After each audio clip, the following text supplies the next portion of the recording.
அஸ்ஸலாமு அலைக்கும். Hi friends, எப்படி இருக்கீங்க? Ramzan preparation video. ஃபஸ்ட்டு வந்து நம்ம ஹோம்மேட் டொமேட்டோ சாஸ் எப்படின்னு பார்க்கலாம். ஏன்னா ஃபஸ்ட்டு நம்ம எதுனா ஸ்நாக்ஸுன்னு செய்தாலே கேட்குற இது வந்து டொமேட்டோ சாஸ் தான். பசங்களும் கேட்பாங்க, பெரியவங்களும் கேட்பாங்க. அதில் வந்து ரம்ஜானில் நிறைய யூஸ் ஆகிறது டொமேட்டோ சாஸ். இது ஃபஸ்ட்டு நம்ம ஹோம்மேடாக எப்படி செய்யலான்னு பார்க்கலாம். வாங்க வீடியோக்குள்ளே போகலாம். தேவையான பொருள் பார்த்துடலாம். 1 கிலோ தக்காளி, நல்லா பழுத்த தக்காளியாக ரெட்டாக இருக்கிற மாதிரி பார்த்து எடுத்துக்கோங்க. 1/2 டீஸ்பூன் மிளகுத்தூள், 1 டீஸ்பூன் உப்பு, 60 கிராம் சர்க்கரை, 2 டீஸ்பூன் மிளகாய்த்தூள், வினிகர் 2 டேபிள் ஸ்பூன், இஞ்சி 15 கிராம், பூண்டு 15 கிராம், ஒரு வெங்காயம் எடுத்துக்கோங்க.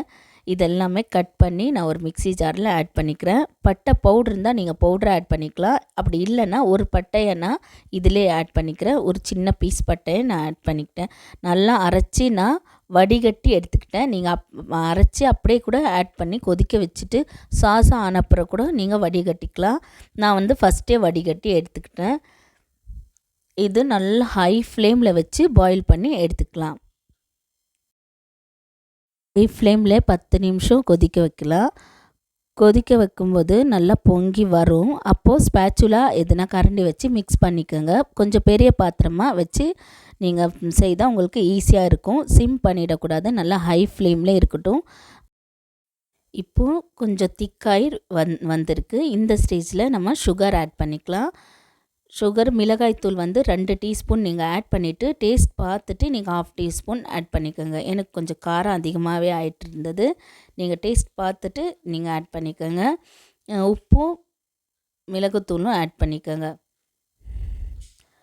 இது ஆட் பண்ணிவிட்டும் நம்ம கொஞ்சம் நேரம் மிக்ஸ் பண்ணிவிட்டு திக் பண்ண விடணும். ஏன்னா சுகர் ஆட் பண்ணால் தான் கொஞ்சம் நல்லா அந்த சாஸ் டைப்பில் வரும். 2 டேபிள் ஸ்பூன் வினிகரும் ஆட் பண்ணிடணும். இது எல்லாம் ஒன்றா சர்க்கரை ஆட் பண்ணிவிட்டு எல்லாம் 1 பை 1 எல்லாமே ஆட் பண்ணிவிடுங்க. ஆட் பண்ணிவிட்டு 10 நிமிஷம் நல்லா கொதிக்க வச்சா இங்கே பாருங்கள் சாஸ் கன்சிஸ்டன்சியில் இருக்கும். நல்லா இருக்குது பாருங்கள். இப்போ நான் ஃப்ளேமை ஆஃப் பண்ணிவிடுவேன். இங்கே பாருங்கள் பவுலில் ஆட் பண்ணிவிட்டு காமிக்கிறேன். இது ஆறுனா இன்னும் கொஞ்சம் திக்காகிடும். உங்களுக்கு கலர் இன்னும் வேணும்னா, டார்க்காக வேணும்னா நீங்கள் மிக்ஸி ஜாரில் ஆட் பண்ணி அரைக்கும்போது ஒரு சின்ன துண்டு பீட்ரூட் ஆட் பண்ணிக்கோங்க. இந்த பாட்டிலில் ஒரு பாட்டில் வந்திருக்கு. இது மிச்சமாக இருக்கிற சாஸ் வந்து நான் மோமோஸ் சாஸ் செய்யும்போது ரொம்ப காரமாயிட்டு இருந்தது. அந்த சாஸில் ஆட் பண்ணிக்கிறேன். பிடிச்சிருந்தால் லைக் பண்ணுங்கள். இந்த வீடியோ சப்ஸ்கிரைப் பண்ணுங்கள், லைக் பண்ணுங்கள், ஷேர் பண்ணுங்கள். அஸ்ஸலாமு அலைக்கும்.